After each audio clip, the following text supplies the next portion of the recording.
Investigation into the motive behind the shootings of two Minnesota lawmakers is just beginning this morning. What's good, y'all? Welcome back to the channel. Like, share, subscribe, comment, IG, TikTok about the video. It was gonna hop right into it. So today we will be talking about I don't even know how to explain. I guess you would call it politically motivated Minnesota shootings.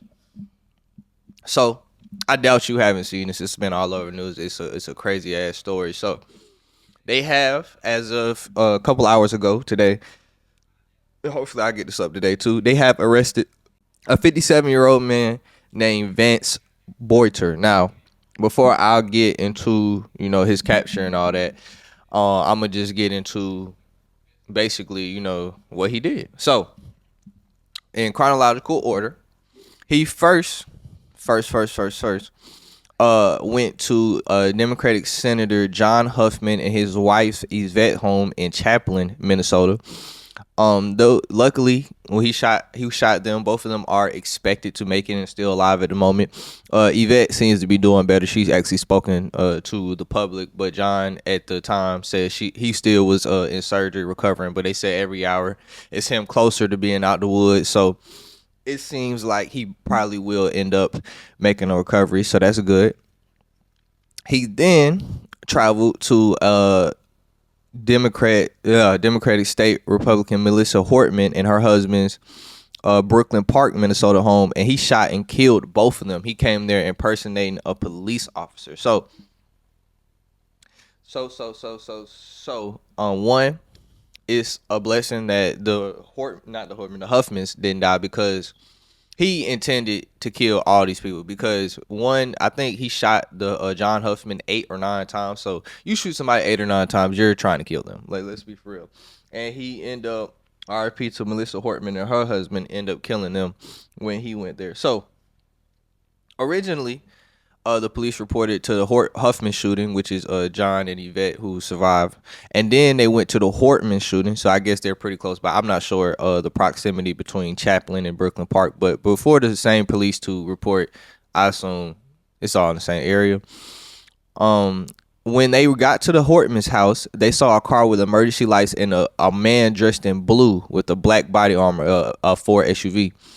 And that he ended up shooting at the police before he scrambled and left the vehicle. So obviously, now that we know this man is Vance Boelter.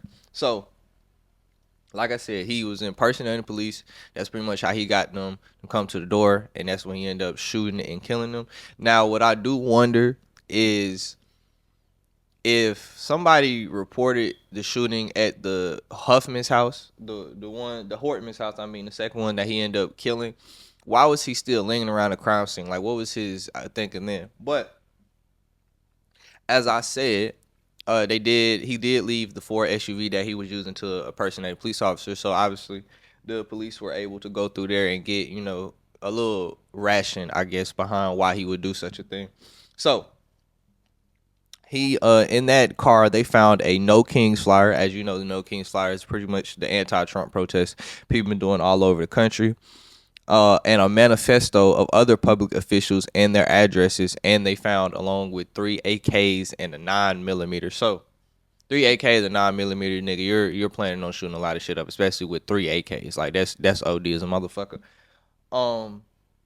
But the manifesto of public officials and the addresses is what's the scary thing about this. So the police have already said if they feel like if they didn't interact with him at the Hortman's house, that he would have continued this and be tried to kill some more public officials. Now they're not going to release the list, because one, the addresses, and two, you don't want to give nobody an idea, and 3, that's just the information. You don't want to let people's info out like that. So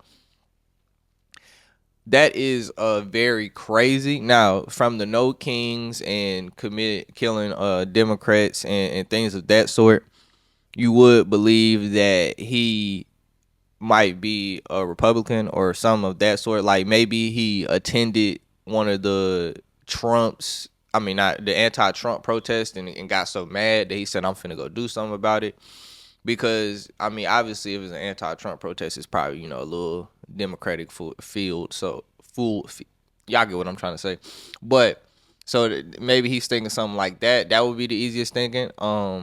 if we knew who the rest of the public officials were, like I said, we're never gonna get that info. So we would kind of be able to get more of a ration. But as time go on, we'll get to understanding his ration. It's not really as easy as the Luigi case to point out a ration. I mean, obviously, we found out that Luigi had like issues with his back due to healthcare and things of that sort. But it's when you kill somebody like when somebody killing like a state representative or something like that, it could be either that they were a Democrat and that they are angry that they voted for this person who made these certain decisions that may have affected their lives, or they just could be on the other side. That's why I say it's not kind of as black and white as it is with Luigi, but it's still gonna be interesting to figure out what his ration be. Now, getting into his capture, they were end up searching for his property near the town of Green Isle, Minnesota. Now, I have said 3 different cities: Champlin,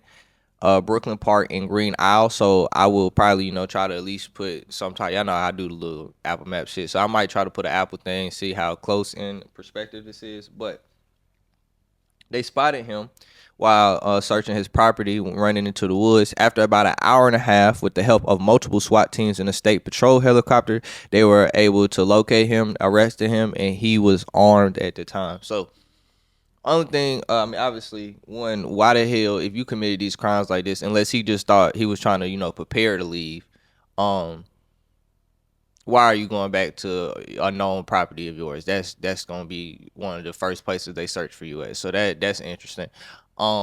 Next, I will say him being armed also, I feel like, shows his intention, because it wasn't like he was just on some crazy ass rampage like I'm gonna kill whoever I see. Because if he was gonna do that, he would have just killed one of the officers and got his ass clipped up right there. But obviously this was very intentional. So that's why I'm saying I'm really interested in what the motive will be in the coming time. So now he's obviously, like I said, got caught, so he's currently behind bars at the moment. Like I said, he did end up, unfortunately, the Hortmans did pass away from their injuries.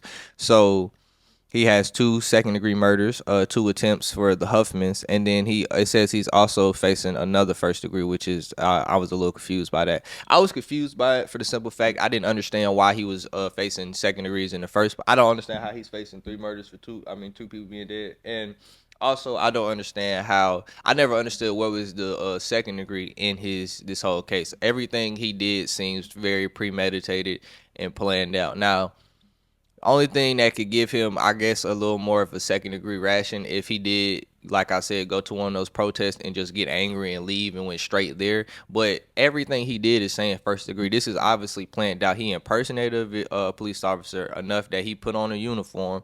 He got a SUV with fake emergency lights, a Ford SUV at that, which we all know police officers drive Ford Explorers, or it depends on where you at. You see Chargers, things of that sort. But we know a Ford Explorer is a known vehicle of police officers, at least here in North Carolina. I don't know about the states, but Ford Explorer.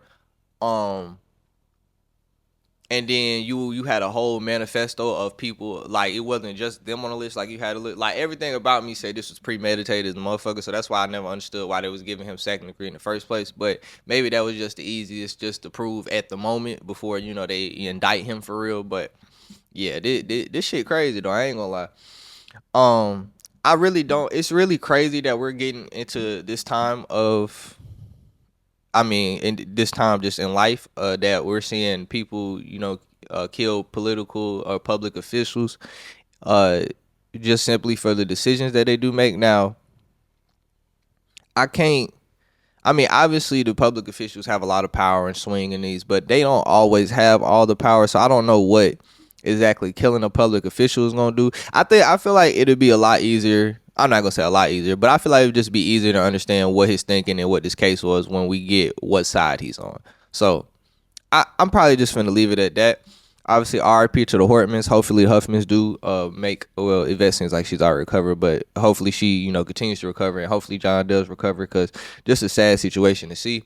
But that's all I gotta say though. Like, share, subscribe, comment. IG TikTok Bonneville, and we out.